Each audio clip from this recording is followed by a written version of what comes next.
Assalamualaikum warahmatullahi wabarakatuh. Perkenalkan, nama saya Muhammad Faisal, mahasiswa Institut Agama Islam Tazkiyah dengan NIM 2310409044. Pada kesempatan kali ini, saya akan mereview tentang mata kuliah Pengantar Bisnis dan Manajemen.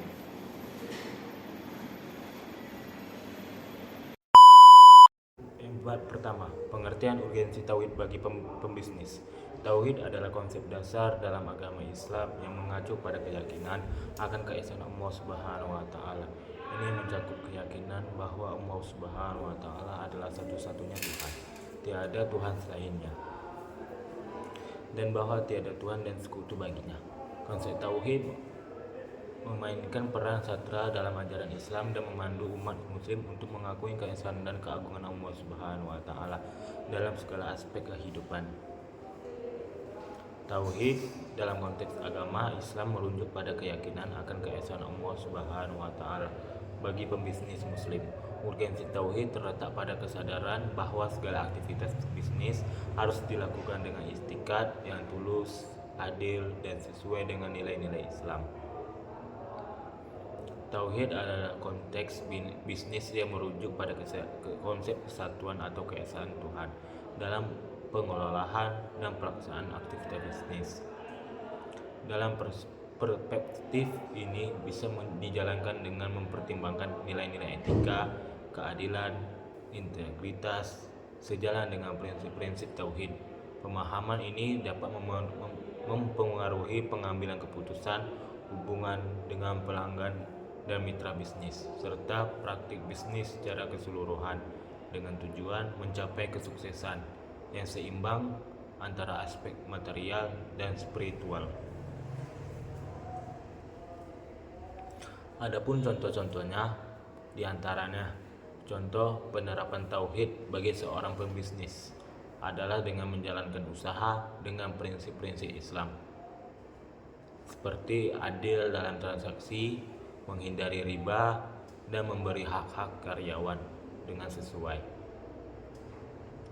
Selain itu, meyakini bahwa keberhasilan usaha juga merupakan hasil dari kehendak Allah Subhanahu wa taala, sehingga menjadi pembisnis lebih bersyukur dan rendah hati dalam meraih kesuksesan. Adapun kutipan ayat di Al-Qur'an, di antaranya salah satu dari Al-Quran yang relevan dengan konsep tauhid dalam bisnis adalah surah Al-Baqarah ayat 261, yang artinya, misal orang-orang yang menafkahkan hartanya di jalan Allah dalam serupa dengan sebutir benih yang menimbulkan 7 bulir, pada setiap bulir 100 biji. Demikian Allah membuat perumpamaan untuk manusia supaya mereka selalu ingat. Quran Surah Al-Baqarah ayat 261. Ayat ini menetapkan pentingnya bersedekah dalam berbisnis dengan niat yang tulus, mengingat Allah Subhanahu wa taala dalam setiap aspek kehidupan, termasuk dalam urusan bisnis dan pengelolaan harta. Urgensi tauhid bagi pembisnis juga terlihat dalam sikap tawakal, yaitu kepercayaan bahwa rezeki berasal dari Allah Subhanahu wa taala dan usaha yang dilakukan harus diiringi dengan doa serta kepatuhan terhadap ajaran agama. Ini membentuk dasar moral yang kuat dalam pengambilan keputusan bisnis.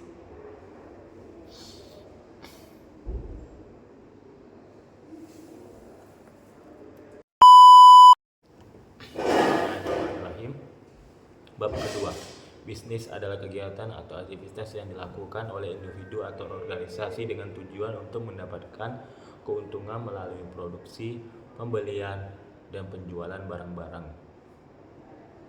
Bisnis adalah kegiatan ekonomi yang bertujuan untuk mendapatkan keuntungan melalui produksi, distribusi, dan pertukaran barang atau jasa. Bisnis memiliki peran yang penting dalam mendorong pertumbuhan ekonomi, menciptakan lapangan kerja, dan meningkatkan inovasi, menyediakan produk atau layanan yang memenuhi kebutuhan masyarakat. Selain itu, bisnis juga dapat memberikan kontribusi sosial melalui tanggung jawab sosial. Perusahaan akan memberikan peluang untuk perkembangan individu serta komunitas. Lingkungan bisnis mencakup semua faktor dalam kondisi eksternal yang mempengaruhi operasi, kebijakan, dan keberhasilan suatu perusahaan. Ini termasuk faktor ekonomi, sosial, politik, teknologi, hukum, dan lingkungan yang dapat mempengaruhi kinerja dan keputusan bisnis. Lingkungan bisnis bersifat dinamis dan dapat berubah seiring waktu, memerlukan adaptasi dan respon yang baik dari perusahaan untuk tetap berkelanjutan. Selain itu, konsep-konsep lingkungan bisnis melibatkan faktor-faktor yang dapat mempengaruhi operasi dan keberhasilan suatu bisnis. Adapun beberapa konsep tersebut yang meliputi di antaranya yang pertama, ekonomi makro dan mikro. Mikroekonomi mempertimbangkan faktor ekonomi secara keseluruhan seperti pertumbuhan ekonomi, inflasi, dan tingkat pengangguran. Sedangkan mikroekonomi adalah fokus pada aspek-aspek individu ekonomi seperti perilaku konsumen, penawaran, dan permintaan di pasar. Yang kedua, persaingan industri. Analisis struktur industri untuk memahami tingkat persaingan dan kekuatan pembeli serta pemasok. Yang ketiga ada hukum dan kebijakan pemerintah. Menyelidiki regulasi dan kebijakan pemerintah yang dapat mempengaruhi bisnis. Yang keempat, ada sosial dan budaya. Memahami tren sosial dan budaya yang dapat berdampak pada referensi konsumen dan reputasi bisnis. Yang kelima adalah teknologi. Beradaptasi dengan kemajuan teknologi yang dapat mempengaruhi mode bisnis dan efisiensi operasional. Yang keenam ada faktor demografis. Faktor demografis adalah mempertimbangkan populasi, usia, dan distribusi geografis yang dapat mempengaruhi target di pasar. Dan yang ketujuh ada lingkungan fisik. Lingkungan fisik adalah menyelidiki dampak aktivitas bisnis terhadap lingkungan serta respon masyarakat terhadap praktik berkelanjutan.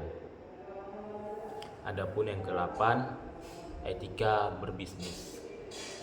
Etika berbisnis adalah mengintegrasikan nilai-nilai etika dalam pengambilan keputusan bisnis. Yang ke-9 ada globalisasi. Yang dimaksud dengan globalisasi adalah menghadapi tantangan dan peluang dalam pasar global, termasuk perdagangan internasional dan diversifikasi. Dan ada pula yang ke-10, pasar keuangan. Memenuhi kondisi pasar keuangan yang dapat mempengaruhi investasi dan keuangan perusahaan. Yang ke-11 adalah konsumen dan perilaku pembeli. Yang dimaksud dengan konsumen dan perilaku pembeli adalah menganalisis karakteristik konsumen dan faktor-faktor yang mempengaruhi keputusan pembelian. Ada pula yang ke-12, inovasi, produk, dan layanan. Yang dimaksud dengan inovasi, produk, dan layanan adalah berfokus pada pengembangan produk dan layanan inovatif untuk memenuhi kebutuhan pasar. Itulah contoh-contohnya. Memahami dan merespon dengan bijak terhadap faktor-faktor ini membantu perusahaan beradaptasi dengan berhasil di lingkungan bisnis yang dinamis. Perilaku dan bisnis dipengaruhi oleh berbagai faktor, termasuk yang pertama adalah ekonomi. Kondisi ekonomi global dan lokal mempengaruhi keputusan bisnis dan konsumen. Ada pula faktor yang kedua adalah sosial dan budaya. Yang dimaksud dengan sosial dan budaya adalah nilai, norma, dan tren budaya, memakai peran dalam membentuk perilaku konsumen dan strategi bisnis. Yang ketiga adalah teknologi. Kemajuan teknologi dapat mengubah cara pebisnis berprestasi dan memberikan peluang baru. Ada pula yang keempat adalah hukum dan regulasi. Peraturan pemerintah dapat mempengaruhi kebijakan bisnis dan tanggung jawab perusahaan. Yang kelima ada lingkungan. Faktor lingkungan yang berkelanjutan menjadi perhatian penting dalam mengembangkan praktis bisnis yang bertanggung jawab. Yang keenam, politis. Keputusan politis dan stabilitas politis dapat mempengaruhi iklim bisnis suatu negara. Yang ketujuh, ada persaingan. Tingkat persaingan di industri tertentu memakan peran dalam strategis dan keputusan bisnis. Yang kedelapan, ada demografis.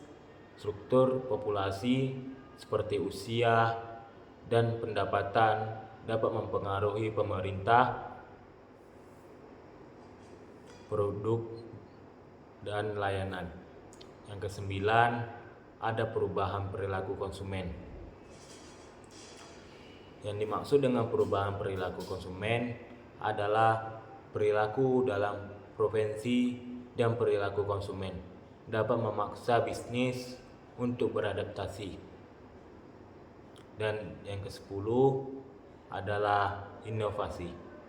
Kemampuan untuk berinovasi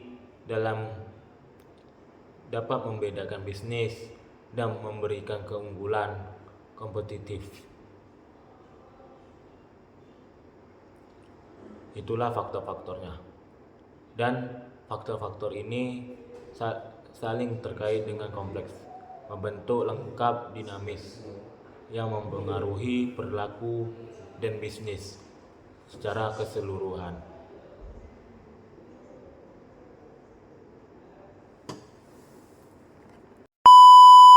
Ada pembahasan ketiga, pengertian bisnis dalam lingkungan bisnis.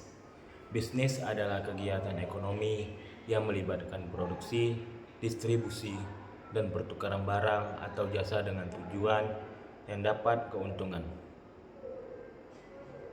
Bisnis memiliki peran penting dalam perekonomian karena menciptakan lapangan kerja, meningkatkan inovasi, dan memberikan produk atau layanan yang memenuhi kebutuhan konsumen. Konsep lingkungan bisnis mencangkup faktor-faktor eksternal yang mempengaruhi operasi bisnis, seperti faktor ekonomi, sosial, teknologi, hukum, dan politik. Memahami lingkungan bisnis membantu perusahaan untuk beradaptasi dengan perubahan, mengidentifikasi peluang, dan mengelola risiko. Konsep bisnis mencakup ide dasar tentang bagaimana suatu usaha dijalankan. Sementara konsep keuangan berkaitan dengan hasil positif yang diperoleh dari usaha tersebut. Pengembangan strategi bisnis yang baik dapat meningkatkan peluang yang mencapai keuntungan yang optimal. Konsep lingkungan bisnis mencakup faktor internal dan eksternal yang mempengaruhi operasi suatu perusahaan. Lingkungan internal melibatkan elemen seperti budaya, perusahaan, struktur, organisasi, dan sumber daya manusia. Sementara itu, lingkungan eksternal mencakup faktor seperti ekonomi, teknologi, hukum, politik, dan persaingan di pasar. Perusahaan perlu memahami dan menyesuaikan diri dengan perusahaan dan lingkungan untuk bertahan dan tumbuh. Analisis SWOT, strong, weakness, opportunities, trace sering digunakan untuk mengevaluasi faktor-faktor ini, dapat merumuskan strategi yang tepat. Selain itu, pemahaman mendalam tentang lingkungan bisnis membantu perusahaan dapat beradaptasi dengan dinamika pasar dan mencapai keunggulan kompetitif. Konsep-konsep bisnis melibatkan perencanaan, pelaksanaan, dan pengolahan suatu usaha untuk mencapai tujuan tertentu. Sementara konsep keuangan berkaitan dengan pendapat yang dihasilkan usaha setelah mengurangkan semua biaya yang dikeluarkan. Keberhasilan bisnis seringkali diukur oleh sejauh mana usaha tersebut mampu mencapai keuntungan yang berkelanjutan. Adapun faktor-faktor produksi dalam bisnis umumnya terdiri dari tenaga kerja, modal, dan manajemen. Tanah mencakup semua sumber daya alam yang digunakan untuk memproduksi. Tenaga kerja melibatkan upaya manusia, modal mencakup investasi dan peralatan dan teknologi. Sementara manajemen melibatkan pengaturan dan pengawasan proses produksi. Kombinasi yang efisien dari faktor-faktor ini berkontribusi pada kesuksesan operasional suatu bisnis. Terdapat beberapa jenis sistem ekonomi. Yang paling utama di antaranya 1. Ekonomi pasar. Yang dimaksud dengan ekonomi pasar adalah keputusan ekonomi diambil oleh pasar dan kekuatan penawaran dan permintaan. Peran pemerintah cenderung minimal. Yang kedua adalah ekonomi terancana. Ekonomi terancana adalah sentralisasi. Pemerintahan memiliki peran dinamika dalam mengendalikan produksi, distribusi, dan alokasi sumber daya. Adapun yang ketiga adalah ekonomi campuran. Yang dimaksud dengan ekonomi campuran adalah campuran dari elemen pasar dan terencana, pemerintahan, dan sektor swasta sebagai pentanggung jawab dalam mengatur ekonomi. Setiap jenis memiliki kelebihan dan kelemahan masing-masing, dan sebagai negara menerapkan varian dari ketiga sistem tersebut. Monopoli adalah situasi di mana suatu perusahaan atau entitas memiliki kontrol penuh untuk penawaran atau produksi suatu produk atau layanan di pasar tertentu. Sebaliknya, oligopoli adalah struktur pasar di mana hanya beberapa perusahaan besar yang mendominasi dan yang memegang kendali signifikas atau penawaran atau produksi dalam suatu industri. Adapun contohnya dari sebuah monopoli adalah ketika suatu perusahaan mengendalikan seluruh pasar untuk suatu produk untuk layanan tertentu tanpa adanya pesaing yang signifikas. Misalnya di Brands yang dulu mengendalikan sebagian besar pasokan berlian.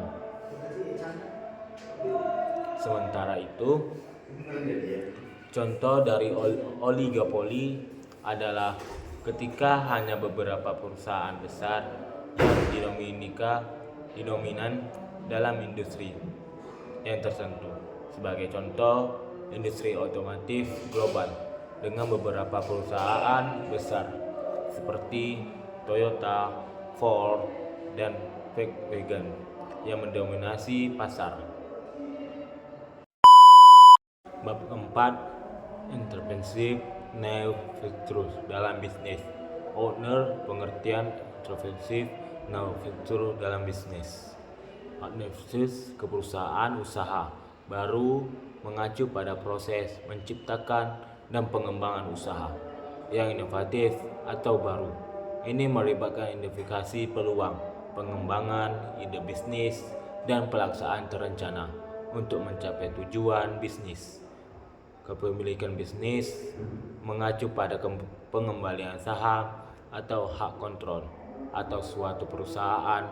Kepemilikan bisnis dapat bersifat individu, mitra, atau kelompok dan dapat mencangkup sejumlah besar atau sebagian saham dalam perusahaan.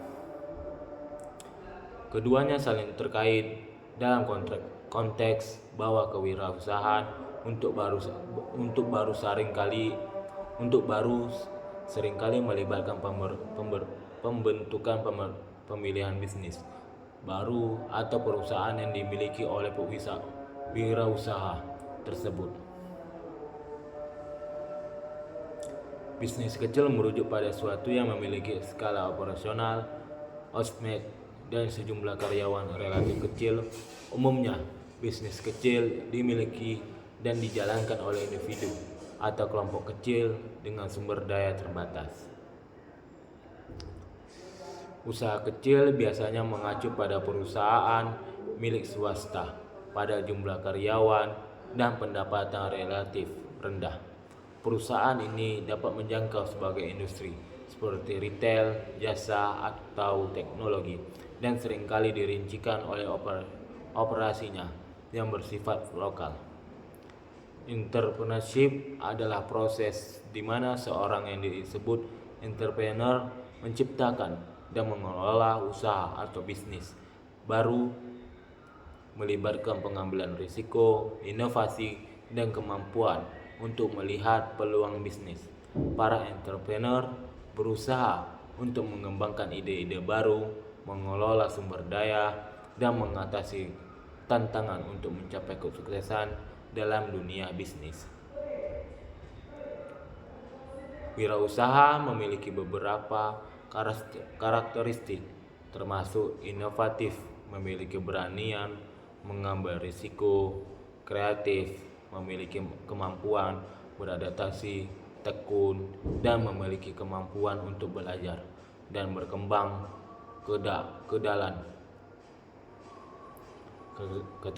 ketekunan dan orientasi pada pelanggan juga merupakan sifat-sifat umumnya yang dimiliki oleh orang wirausaha yang sangat sukses. Adapun contoh kewirausahaan, usaha baru dapat mencangkup pendiri toko online, layanan, konsultasi bisnis, atau produksi makanan inovatif. Sementara itu, kepemilikan bisnis dapat bersifat individu, mitra, atau koperasi, tergantung pada struktur hukum dan tujuan perusahaan. Waralaba atau franchising adalah mode bisnis di mana milik merek atau pemberi lisensi memberikan hak tersebut pada pihak ketiga yang disebut franchisor untuk menjalankan bisnis menggunakan merek, sistem, dan dukungan yang telah ada. Pihak ketiga ini yang disebut dengan franchisor membayar relatif atau biaya tertentu kepada franchisor untuk menggunakan konsep bisnis tersebut.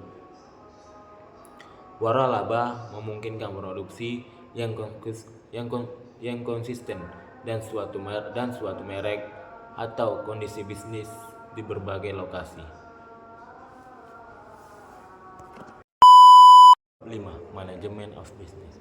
Manajemen adalah proses merencanakan, pengorganisasi, mengarahkan, dan mengendalikan sumber daya seperti manusia, keuangan, dan waktu untuk mencapai tujuan yang telah ditetapkan dalam suatu organisasi untuk proyek.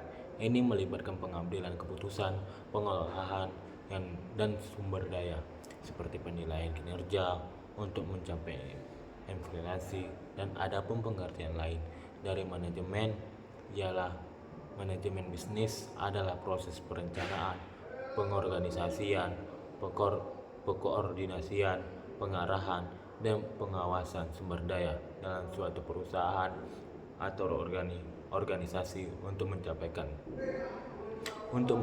tujuan dan visi yang telah ditetapkan. Ini melibatkan pengambilan keputusan strategis, alokasi sumber daya, dan upaya mengoptimalkan kinerja untuk mengevaluasi operasional. Manajemen memiliki peran krusial dalam suatu bisnis. Dengan manajemen yang efektif, bisnis dapat mengoptimalkan sumber daya, pengambilan keputusan yang tepat waktu, meningkatkan produktivitas, dan mencapai tujuan jangka panjang. Manajemen juga membantu dalam mengelola risiko. Adapun tahapan-tahapan perubahan pasar dan menciptakan lingkungan kerja yang produktif secara keseluruhan. Manajemen berkontribusi secara signifikan terhadap kinerja dan kelangsungan bisnis.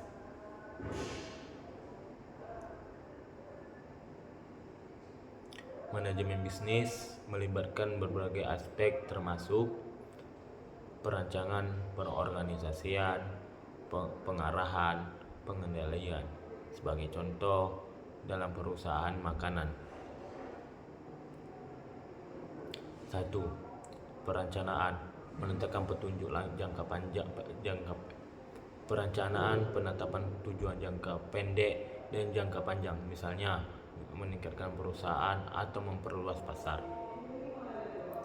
Yang kedua, pengorganisasian membagi tugas, mengatur tim, dan menetapkan tanggung jawab seperti pengelompokan tim penjual dan tim produksi. Yang ketiga, pengarahan memotivasi karyawan dan memberikan arahan dan memastikan semua tim bekerja menuju tujuan bersama seperti melalui pelatih atau program insentif.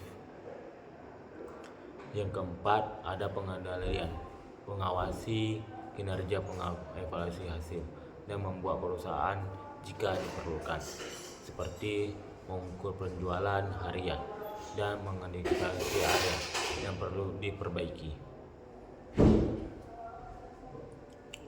Manajemen bisnis juga melibatkan adaptasi terhadap perusahaan besar, pengelolaan sumber daya manusia, dan pengembalian keputusan. Strategi untuk mencapai kesuksesan jangka panjang. Manajemen melibatkan perencanaan, perorganisasian, pengarahan, dan pengendalian sumber daya untuk mencapai tujuan organisasi secara efektif dan efisien.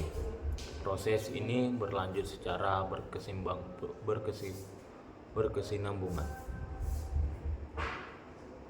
Strategi pertama adalah manajemen. seringkali melibatkan perencanaan yang matang.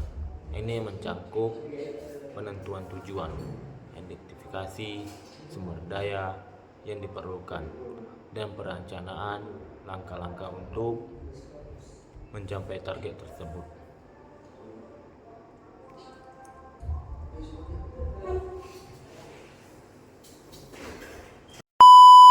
Organizing the Business Indonesia. Pengertian Organizing the Business Indonesia: mengorganisir bisnis di Indonesia merujuk pada upaya strukturasi pengolahan dan penyelenggaraan suatu entitas usaha agar dapat beroperasi secara efisien sesuai dengan regulasi dan tujuan bisnis.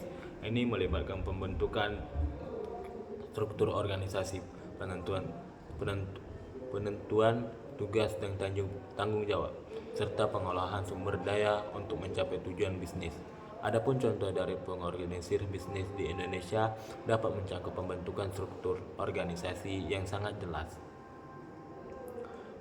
penerapan sistem manajemen yang efisien, dan pemenuhan regulasi berpajak dan hukum ketenagakerjaan. Selain itu, pengembangan strategi pemasaran yang sesuai dengan pasar lokal dan penguatan hubungan dengan mitra bisnis juga merupakan sebagian penting dari upaya pengorganisir bisnis di Indonesia. Organisasi sangatlah penting dalam bisnis karena memberikan struktur, koordinasi, dan arah yang diperlukan untuk mencapai tujuan perusahaan. Dengan adanya organisasi yang baik dan tanggung jawab dapat terbagi dengan jelas, memfasilitasi efisiensi operasional dan pengembangan keputusan yang sangat baik. Selain itu, organisasi yang efektif dapat meningkatkan motivasi karyawan, mengurangi konflik, dan memperkuat budaya perusahaan yang semua kontribusi pada kesuksesan jangka panjang. Departementasi dalam proses pengolahan aktivitas atau fungsi organisasi ke dalam unit-unit atau departemen yang dapat berdasarkan kriteria tertentu. Pendekatan ini membentuk organisasi untuk mengatur tugas, tanggung jawab, dan sumber daya secara efisien.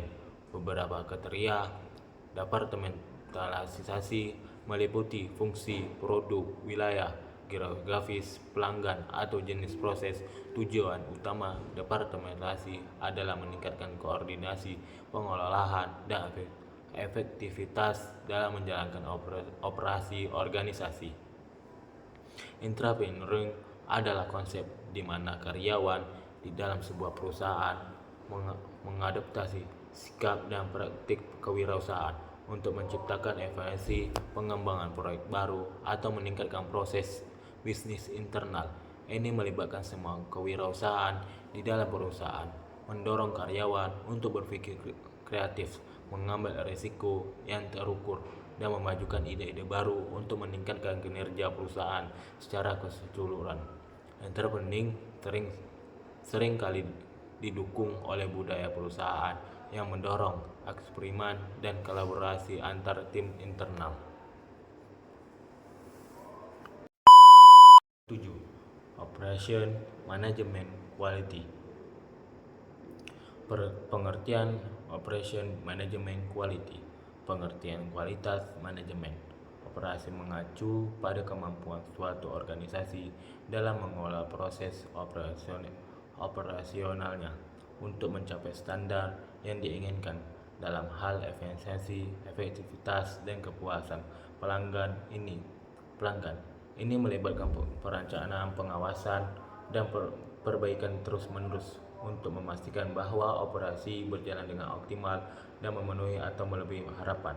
Salah satu contoh kualitas manajemen operasi adalah efisiensi dalam penggunaan sumber daya seperti waktu dan tenaga kerja untuk meningkatkan produktivitas dan pengurangan pemborosan. Manajemen kualitas melibatkan beberapa struktur untuk memastikan produk standar yang ditetapkan. Struktur manajemen kualitas umumnya mencakup kebijakan kualitas. Yang pertama adalah kebijakan kualitas. pernyataan resmi yang menetapkan komitmen organisasi terhadap kualitas dan standar yang diharapkan. Yang kedua, perencanaan kualitas. Dokumen perencanaan yang menentukan tujuan kualitas, metode pengurangan, dan strategi untuk mencapai standar yang ditetapkan. Dan yang ketiga, ada pengendalian kualitas. Proses ini memantau dan mengukur kinerja produk untuk layanan serta mengambil tindakan kreatif jika diperlukan. Yang keempat, jaminan kualitas. Jaminan kualitas adalah langkah-langkah yang diambil untuk memastikan bahwa produk atau layanan memenuhi standar kualitas yang ditetapkan sebelumnya. Yang kelima adalah peningkatan kualitas.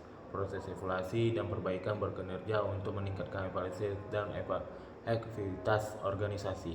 Yang keenam ada tim manajemen kualitas, menetapkan peran dan tanggung jawab dalam organisasi untuk memastikan implementasi efektif sistem manajemen kualitas. Yang ketujuh ada pendidikan dan pelatihan, memastikan bahwa personal memiliki pengetahuan dan keterampilan yang diperlukan untuk memahami dan menjalankan praktis manajemen kualitas. Yang kedelapan, audit kualitas.